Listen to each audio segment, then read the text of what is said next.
Hello everyone, welcome to the Blast Historian channel. Our topic today is the Winter War.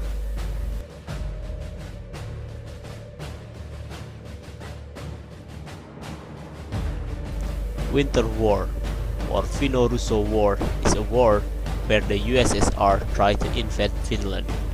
The battle happened from 13 November 1939 until 13 March 1940.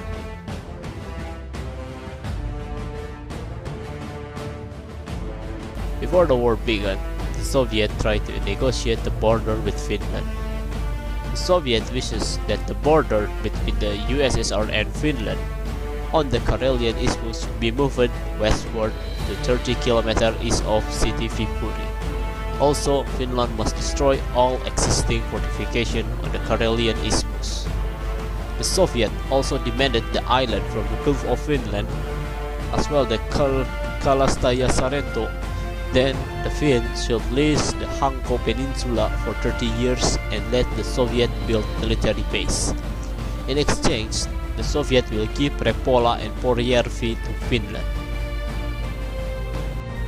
Finland rejects Soviet proposal. The rejection caused the Soviet to temporarily withdraw, but on 26 November 1939, Soviets claimed that their border guard was shelled by unknown party near the village Mainila.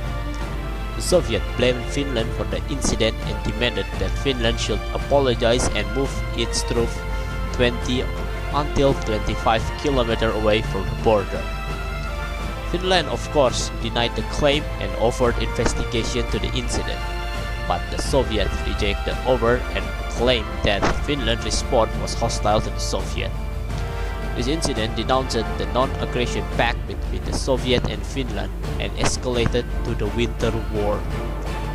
In the end, the Soviet declared war to Finland on 30 November 1939.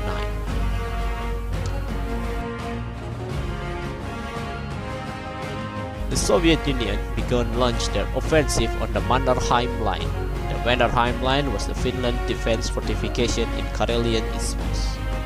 The Soviet Union deployed 250,000 troops against 130,000 Finland troops. The Soviets also have a lot of tanks to their disposal. Unfortunately, the Finland did not have enough anti-tank arsenal. Despite the tank advantage, the Soviets deployed their tank poorly, and they usually employ a simple frontal charge attack to the Finns. This tactic have fatal weakness, which is the Finns use to their advantage. The tanks also have many weaknesses in close range combat. The Finns know this weakness well and use close range combat to their advantage in order to disable Soviet tank using methods like jamming the wheel using log and crowbar and use the infamous Molotov cocktail. The Red Army began to attack at the Taipale sector.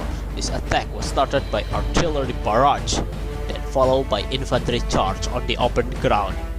The Finns successfully repulsed the Soviet attack, and the Soviets suffered heavy defeat with heavy casualties. On 12 December, the Soviets deployed the 139th and the 56th Rifle Division, but they are defeated by Paavo Talvela forces in Tovajärvi. This defeat was the first Finnish victory and a disastrous defeat for the Soviet Union because they was defeated by smaller Finnish force. The Soviets also tried to break the Summa area near Viipuri in order to defend it from the Soviets.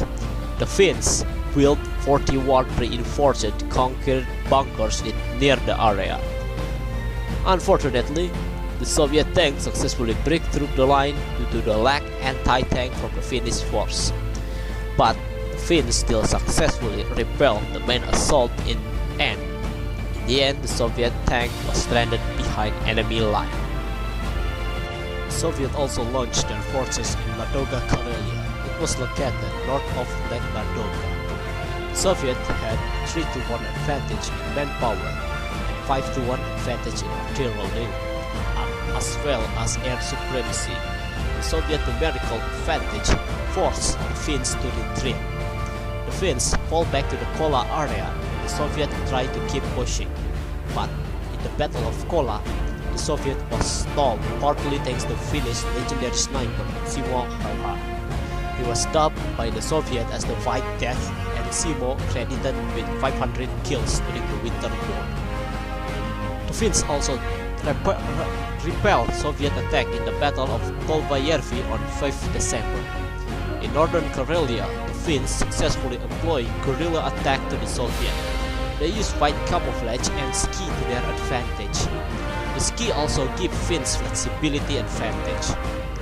The Finns also good at executing ambush and raids. The Soviet decided to retreat by the end of December. The Soviet want to capture city Oulu in order to cut Finland in two. They deployed 2 divisions to the Kainu area. The Soviet was encircled at the Battle of Rateron, and the Soviet lost around 7,000 until 9,000 men, and 1,300 men was captured. In southern Lapland, near the Pileksala, the Soviet sent 35,000 men. The Soviet tried to advance to Sala to Kemijärvi and Sodankylä. The Finnish troops managed to stop the Soviet advance at the eastern of Kemijärvi. During the Battle of Petsamo, the Soviet 104th Division attacked the Finnish 104th Independent Cover Company. The Finns abandoned Petsamo and tried to delay Soviet advances. The area was lacking in natural defenses, but the Lapland winter provided constant darkness and extreme temperatures. The winter gave the Finns good opportunity to commence guerrilla attack against the Soviet supply lines and patrols. As a result, the Soviet advance was successfully halted. Stalin was disappointed with the progress of the Red Army in Finland. He appointed Timoshenko as the new leading commander. The Soviet now employ mass bombardment in order to exhaust the Finnish forces. After 10 days of constant artillery in February 1940, the Soviet break through to the western Karelia Isthmus. 1 month later, the Finnish defense was overrun due to lack of troops and supply.